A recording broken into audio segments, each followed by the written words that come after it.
Ah, you see that loon? There was a loon that just jumped into the water right over there. Party peoples of the interwebs, Viva Fry, former Montreal litigator turned current Florida rumbler, quite clearly not in Florida. Behind me, what you are beholding is a place called Lugano, a small town in Switzerland, right on the border of Italy. It has strong Italian history to it. For several hundred years, the cities of Como and Milan were battling for control of this beautiful place, and what ended up becoming part of Switzerland in 1513. But the earliest settlers, or at least the earliest traces of human inhabitation, go back to the 1st century BC with Roman settlers inhabiting this amazing place. The lake behind me, Lugano, is 1,000 feet deep, and you can tell that it's deep because lakes typically follow the contours of the land around them. So big mountains on either side means it's going to be a deep valley where the lake is. As a general rule, I looked it up, it's 1,000 feet deep. Amazing. It's not that cold, actually. It's about 70, I would say. So I was going to go do a cold plunge, but it's not cold enough to do a cold plunge. Okay, set that aside. So I just got here today, jet lagged as all hell, but I have to make a quick video about Jen Psaki. I'll circle back if there's more I can share with you, but I'll circle back with you if there's more to convey. I'll have to just circle back with you. We can circle back. I'm happy to circle back. I can circle back. I will have to circle back on that one. We will circle back with you, and we'll circle back with you. It's an interesting question, but we'll circle back. And those two women from that podcast, I've Had It or We've Had Enough, the two women, I've covered them on Twitter because they are consumed by their own hatred to the point where it makes their faces contort with actual evil, actual malice. I am disgusted after watching that debate. I am disgusted that the world sees that that's the Republican Party's best foot forward. I am embarrassed to the core of my being that I live in a place where people see that and they excuse it, and they're going to vote for him against every form of critical thought that they have. It disgusts me. I cannot believe that we have to sit here and talk about that complete shit show. Lunatic. Again, it's just, I can't believe that people see that and think, I'm voting for him. And Jen Psaki, with these two other women, sitting there complaining about J.D. Vance attacking his wife and saying the most outlandish things about J.D. Vance and his wife. I had to take notes just to make sure that I'd remember the idiocy, and I'll splice in to this video the highlights of their stupidity. Jen Psaki, who we've made fun of on this channel for a very long time because she deserves it. She's a propagandist of the highest order. She was Joe Biden's press secretary, who then got a gig on MSNBC. You know, her one talent is spewing rubbish with the faintest of airs of sincerity in her eyes. She's good at delivery. She's good at delivering rubbish. And she went on for a 1-minute diatribe in which she accused J.D. Vance of being a Manchurian candidate, accused his wife of being held hostage, accused J.D. Vance of being even scarier than Donald Trump. And what was the other one? Oh yes, accusing J.D. Vance of having no riz. I think the little Manchurian candidate, J.D. Vance, wants to be president more than anything else. Yeah. I always wonder what's going on in the mind of his wife. Now, why this is all the stupidest thing you can possibly imagine is that they're referring to J.D. Vance as a Manchurian candidate, and I don't think they understand what a Manchurian candidate is.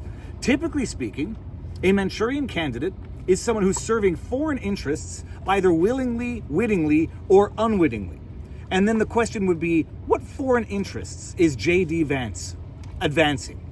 What is he representing by way of foreign interests other than the most MAGA populist movement, arguably even more populist than MAGA Trump's movement?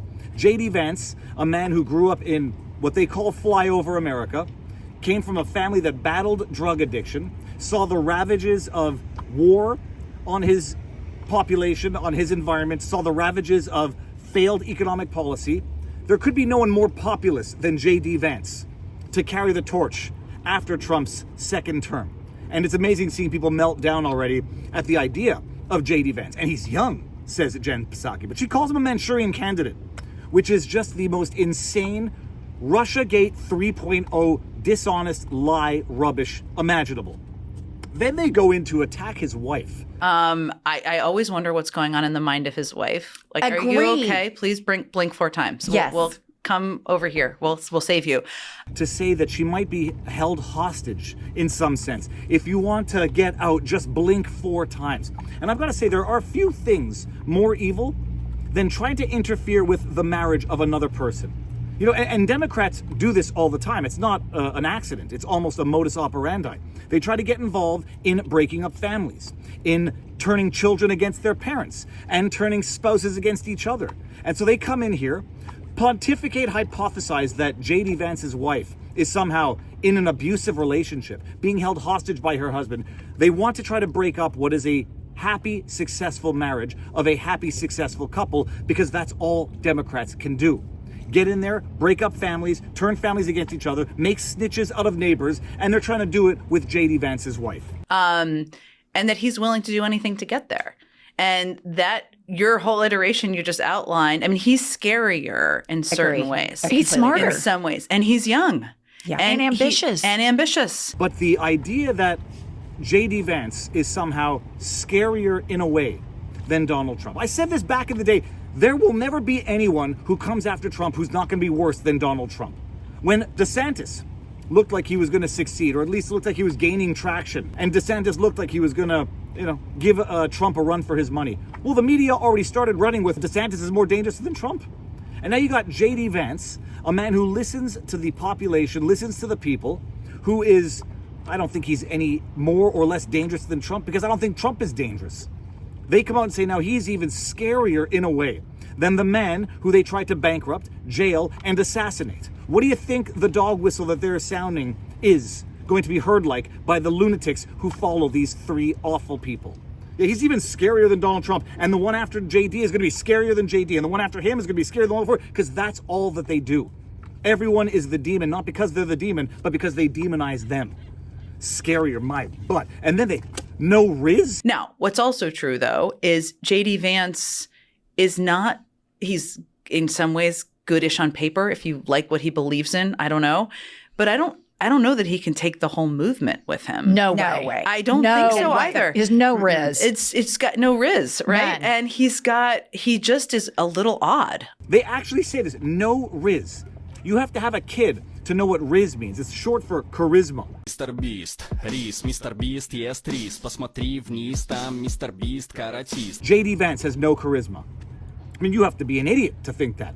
But the idea that these three awful, awful hags, and I'm going to call them hags. I made the joke that the combined body count of these three hags exceeds their combined IQ. That they look at a marriage and then say somehow that they must not be happily married. And then they look at the guy and say that he's got no Riz, because all that they can think about is in terms of sexuality and physical attraction. J.D. Vance has charisma. I don't want my children to share a neighborhood with people who are not properly vetted. And because I don't want it for my kids, I'm not going to force any other American citizens' kids to do that either. No, and that was a very particular case. It wasn't clear if he was radicalized when he got here or while he was living here. I don't really care, Margaret. I don't want that person in my country, and I think most Americans agree with me. I really like the way J.D. Vance talks. It's not screamy, yelly. It's like very smooth, and he's very coordinated. Very good. The incidents were limited to a handful of apartment complexes, and the mayor said our dedicated police officers have acted on those concerns. A handful of problems. Only, Martha, do you hear yourself? Only a handful of apartment complexes in America were taken over by Venezuelan gangs, and Donald Trump is the problem and not Kamala Harris's open border? Americans are so fed up with what's going on, and they have every right to be. And I really find this exchange, Martha, sort of interesting because you seem to be more focused with nitpicking everything that Donald Trump has said rather than acknowledging that apartment complexes in the United States of America are being taken over by violent gangs. I worry so much more about that problem than anything else here. We've got to get American communities in a safe space again. And unfortunately, when you let people in by the millions, most of whom are unvetted, most of whom you don't know who they really are, you're going to have problems like this. Kamala Harris, 94 executive orders that undid Donald Trump's successful border policies. We knew this stuff would happen. They bragged about opening the border, and now we have the consequences, and we're living with it. We can do so much better, but frankly, we're not going to do better, Martha, unless Donald Trump calls this stuff out. I'm glad that he did. He's got so much charisma that he actually and totally mopped the floor in those debates, in those interviews with legacy media. But they thrive on trying to break up families. They thrive on trying to demonize the next candidate as being worse than the last. in the face of all of their failures. And I stand by my joke. The combined body count of those three awful hags exceeds their combined IQ. And this is the level of journalism coming out of Jen Psaki, former press secretary for Demented Joe. Got her show on MSNBC because I'm sure she earned it. I'm gonna get wet with these waves. This is a beautiful place, Lugano. It's amazing. All right, I'm out of here.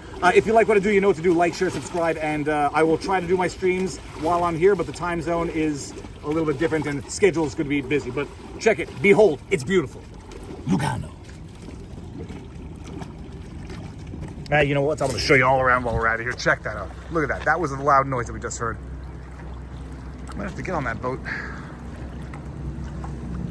Beautiful.